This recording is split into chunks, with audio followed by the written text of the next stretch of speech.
mesdames et messieurs. Vážený pán komisár, pán Mikloško, vážený pán profesor Stránsky, vážené dámy a vážení páni, dovoľte mi poďakovať za pozvanie na túto konferenciu. Nie všetkému som rozumel, aj keď sa snažím robiť pokroky v slovenčine. Preto by som sa chcel poďakovať aj kolegyni Hamarovej, že súhlasila s prekladom toho, čo vám dnes poviem. Čas mi nedovolil pozvať francúzskeho odborníka na túto tému, ale z titulu mojej funkcie vám môžem priblížiť právny rámec, ktorý je vo Francúzsku a aký bol jeho vývin od prijatia zákona v auguste 2018, ako aj opatrenia, ktoré boli prijaté na realizáciu tohto zákona. A na záver by som rád odovzdal slovo pánovi Vialovi, ktorý je zodpovedný za koordináciu francúzskej školy v Bratislave, ktorý vám priblíži, ako to konkrétne funguje vo francúzskej škole. Alors tout d'abord le cadre juridique. Poprvé by som vám priblížil právny rámec.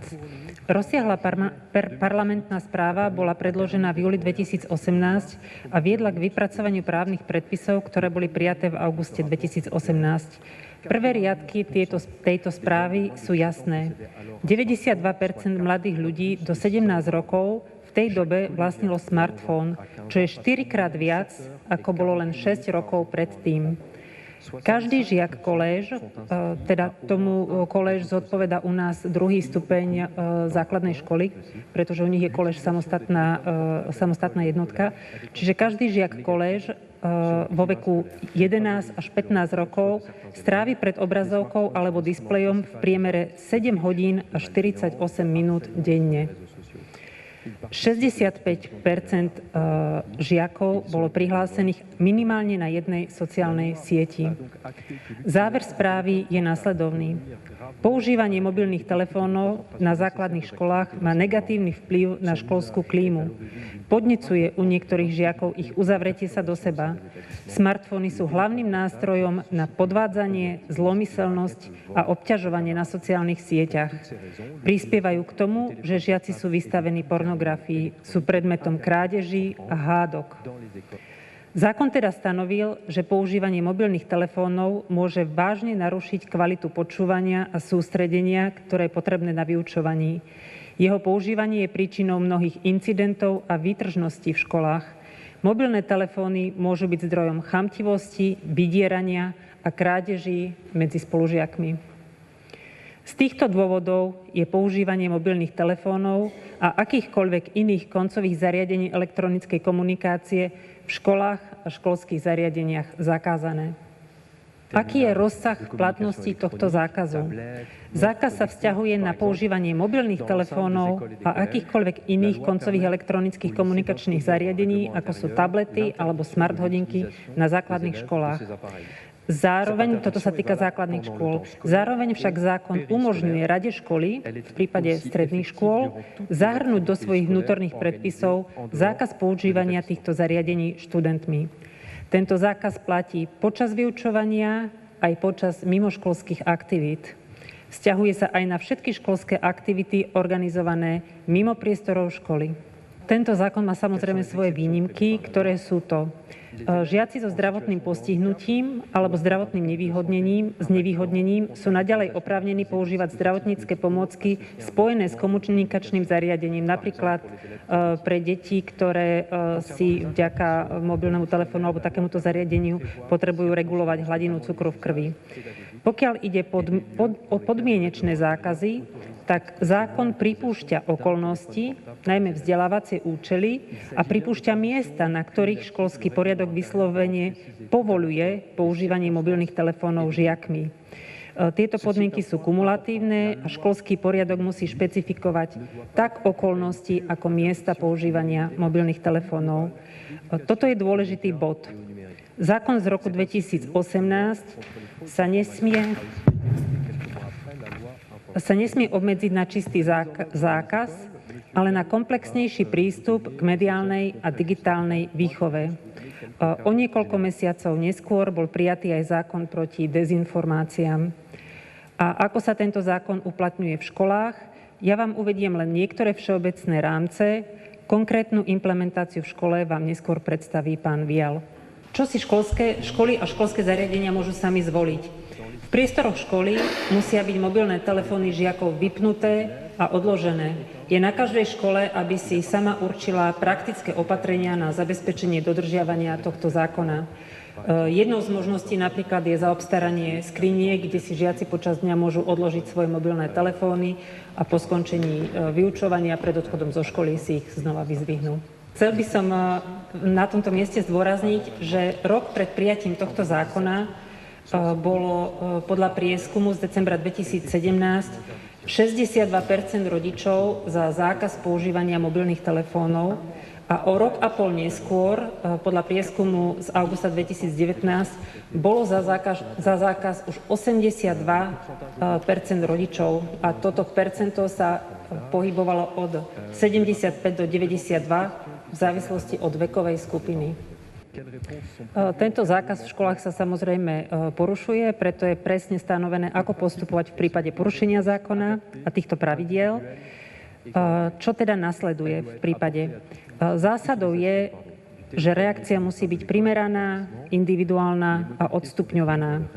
Akékoľvek používanie mobilných telefónov v škole alebo školskom zariadení sa musí primerane riešiť. Tieto postupy musia byť definované v školskom poriadku, o ktorom som hovoril. Pravidlá musia byť pre všetkých žiakov jasné a zrozumiteľné. Odozva na porušenie zákazu môže mať podobu školského trestu, napríklad domáca úloha navyše alebo 1 hodina po škole, alebo formu zabavenia telefónu alebo smart hodiniek, toto je teraz povolené zákonom, alebo v najzávažnejších prípadoch aj môže mať formu disciplinárneho trestu, ako napríklad dočasné vylúčenie zo školy. V prípade zabavenia musí byť telefón vrátený v ten istý deň žiakovi alebo jeho zákonnému zástupcovi. Ďalším problémom bolo samozrejme, ako zabezpečiť, aby rodičia boli pokojní počas školských výletov, keď teda nesmú volať svojim deťom. Tak na toto existujú rôzne spôsoby, ako informovať rodičov. Buď sú to informácie na školskej nástenke, alebo hlasová schránka, kde si môžu rodičia vypočuť správy, alebo je to informácia zverejnená na školskej webovej stránke alebo blog. V prípade potreby môžu byť v školskom poriadku stanovené pravidlá používania mobilných telefónov žiakmi.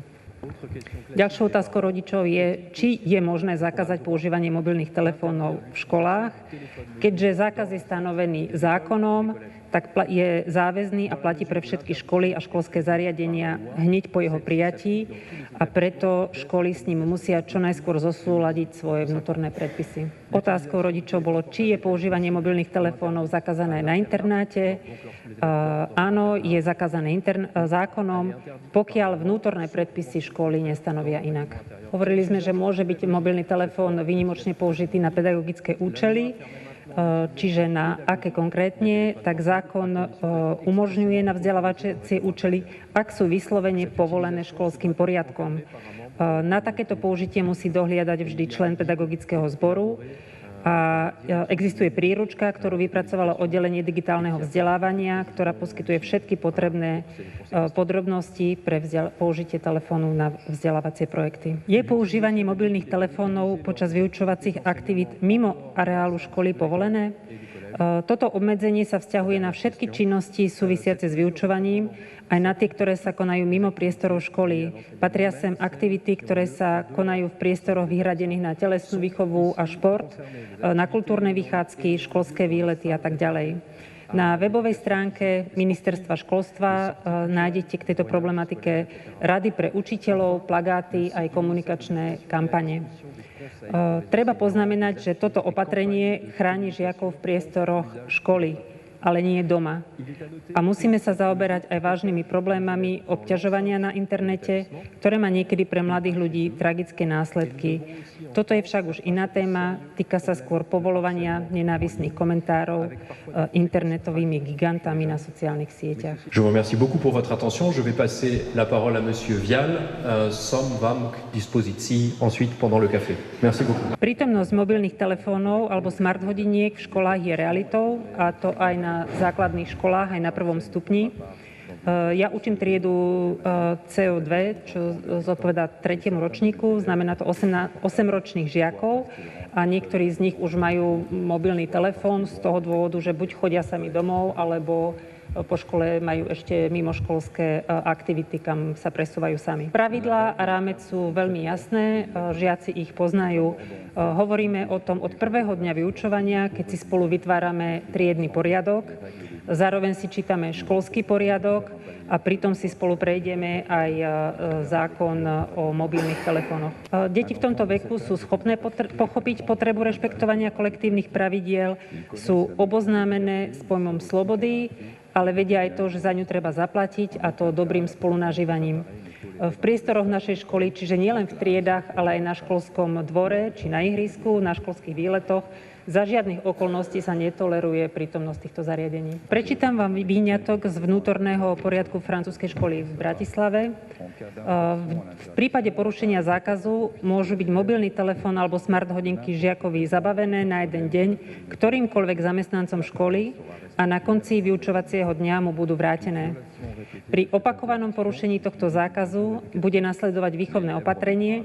Počas jedného týždňa žiak odovzdáva mobilný telefón alebo smart hodinky ráno do kancelárie hlavného výchovného poradcu a na konci vyučovacieho dňa ich dostane naspäť. Otázka je, či zakázať alebo vzdelávať. Zamýšľame sa nad potrebou regulovať používanie týchto zariadení v našich školách a v širšom ponímaní nad potrebou vzdelávať našich žiakov, aby vedeli čeliť nástrahám digitálnych technológií, ako sú sociálne siete, falošné správy, kybernetické obťažovanie a tak ďalej. Je to tiež krok späť od éry All Digital. Niektoré školy nie sú vybavené výpočtovou technikou a tieto tolerujú prácu prostredníctvom smartfónov, najmä už ako stredných škôl. Návrat k papierovým učebniciam a slovníkovým rešeršiam je zrejmý. Žiaci môžu a mali by znovu objaviť potešenie z listovania v knihách a zapájať pri čítaní svoju predstavivosť. Vyhľadávanie informácií na internete sa veľmi často zužuje na kopírovanie a vkladanie bez skutočného pochopenia textu alebo zozbieraných informácií. Naučiť sa používať papierové učebné pomôcky, naučiť sa vyhľadávať informácie prostredníctvom papierových dokumentov, samostatne alebo v skupinách. A to podporuje písanie poznámok a tým aj lepšie učenie. Vo všeobecnosti je práve základná škola zodpovedná za vybudovanie základov budúceho úspechu žiakov a najmä základov spolupráce medzi rovesníkmi. A všetky svetové štúdie ukazujú, že nárast hodín strávených pri monitore a displeji častokrát priamo súvisí so stupňujúcou izoláciou a narastom individualizmu. My sme presvedčení, že je nevyhnutné, aby sa školy stali miestom zdieľania a miestom výmen, kde hovorené slovo je a malo by byť jediným prostriedkom komunikácie.